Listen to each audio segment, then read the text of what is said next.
Shalom, selamat pagi. Puji dan syukur kepada Tuhan, kita semua dalam keadaan baik, senantiasa dalam penyertaan dan perlindungan Tuhan. Hari ini kita akan melanjutkan pembacaan firman Tuhan dari kitab Yosua pasal 17. Sebelumnya marilah sama-sama kita berdoa. Bapa kami yang di surga, terima kasih untuk penyertaan-Mu dan pertolongan-Mu dalam hidup kami. Sebentar lagi kami akan melanjutkan pembacaan firman-Mu. Biarlah melalui firman-Mu kami dapat semakin mengerti maksud hati-Mu, sehingga kami dapat terus bertumbuh di dalam Kristus dan berbuah yang manis untuk sesama kami. Amin. Yosua 17. Bagian undian yang ditentukan bagi suku Manasye, sebab dialah anak sulung Yusuf, ialah demikian, kepada Mahir, anak sulung Manasye, bapa Gilead, telah diberikan Gilead dan Basan, karena ia seorang tentara.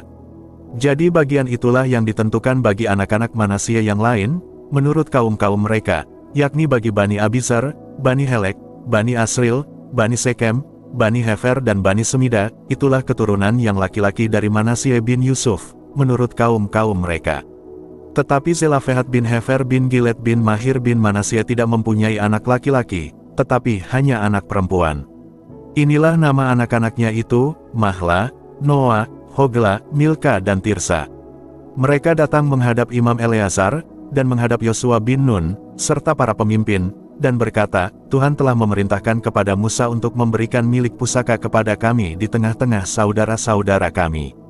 Sebab itu diberikannya kepada mereka, milik pusaka di tengah-tengah saudara-saudara ayah mereka, sesuai dengan titah Tuhan. Demikianlah kepada suku Manasye jatuh 10 bidang tanah, selain dari tanah Gilead dan Basan yang di seberang Yordan. Sebab anak-anak perempuan Manasye telah menerima milik pusaka di tengah-tengah anak-anaknya lelaki, sedang tanah Gilead ditentukan bagi anak-anak lelaki Manasye yang lain. Jadi batas daerah Manasye ialah dari Asyar ke Mihmetat yang di sebelah timur Sikem, kemudian batas itu terus ke selatan ke daerah penduduk En Tapuah. Tanah Tapuah adalah kepunyaan suku Manasye, tetapi kota Tapuah, dekat batas daerah Manasye, adalah kepunyaan Bani Efraim. Kemudian batas itu turun ke Sungai Kana, ke sebelah selatan sungai itu. Kota-kota di sana adalah kepunyaan suku Efraim, sekalipun di tengah-tengah kota-kota suku Manasye. Selanjutnya batas daerah Manasye itu lewat dari sebelah utara sungai itu dan berakhir ke laut. Ke selatan daerah itu kepunyaan suku Efraim dan ke utara kepunyaan suku Manasye. Batasnya ialah laut, di sebelah utara batas daerah itu menyinggung daerah Asyar, di sebelah timur menyinggung daerah Isahar.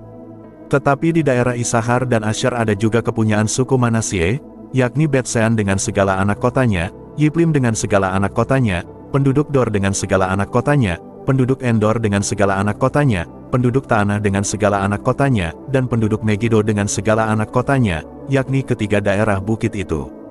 Tetapi Bani Manasye tidak dapat menduduki kota-kota itu, sebab orang Kanaan berhasil untuk tetap diam di negeri itu. Setelah orang Israel menjadi kuat, orang Kanaan itu dibuatnya menjadi orang Rodi, tetapi tidaklah sama sekali mereka itu dihalaunya. Berkatalah Bani Yusuf kepada Yosua, demikian, mengapa engkau memberikan kepadaku hanya satu bagian undian dan satu bidang tanah saja menjadi milik pusaka, padahal aku ini bangsa yang banyak jumlahnya, karena Tuhan sampai sekarang memberkati aku. Jawab Yosua kepada mereka, kalau engkau bangsa yang banyak jumlahnya, pergilah ke hutan dan bukalah tanah bagimu di sana di negeri orang Feris dan orang Refaim, jika pegunungan Efraim terlalu sesak bagimu. Kemudian berkatalah Bani Yusuf, pegunungan itu tidak cukup bagi kami, dan semua orang Kanaan yang diam di dataran itu mempunyai kereta besi, baik yang diam di Bet-Sean dengan segala anak kotanya maupun yang diam di lembah Yizreel.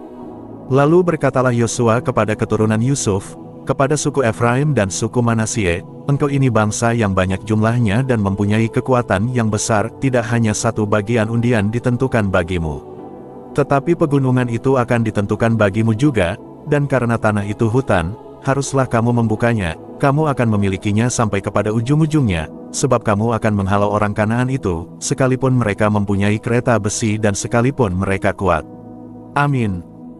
Yosua 17. Warisan bagi suku Manasye. Pasal ini menceritakan pembagian wilayah kepada suku Manasye, termasuk pemberian hak waris kepada anak-anak perempuan Zelafehat.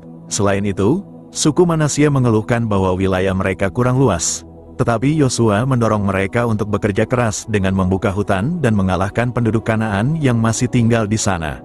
Berikut makna-maknanya. 1. Allah setia memenuhi janjinya dengan memberikan tanah pusaka kepada umatnya. 2. Keadilan Allah berlaku bagi semua, terlihat dari anak-anak perempuan Zelafehat yang menerima hak waris. 3. Berkat membutuhkan usaha, karena Yosua meminta mereka membuka hutan dan merebut wilayah yang belum dikuasai. 4. Jangan takut menghadapi tantangan. Meskipun musuh memiliki kereta besi, Tuhan tetap menyertai umatnya. 5. Hindari sikap mengeluh, tetapi belajarlah menggunakan kesempatan dan potensi yang telah Tuhan berikan. Kesimpulan, Yosua 17 mengajarkan bahwa Tuhan setia memberikan berkat dan keadilan kepada umatnya. Namun, berkat itu harus disertai dengan iman, keberanian, dan kerja keras untuk mengatasi setiap tantangan yang ada. Demikian pembacaan firman Tuhan beserta maknanya untuk hari ini. Sampai berjumpa lagi besok. Tuhan Yesus senantiasa memberkati kita semua. Amin.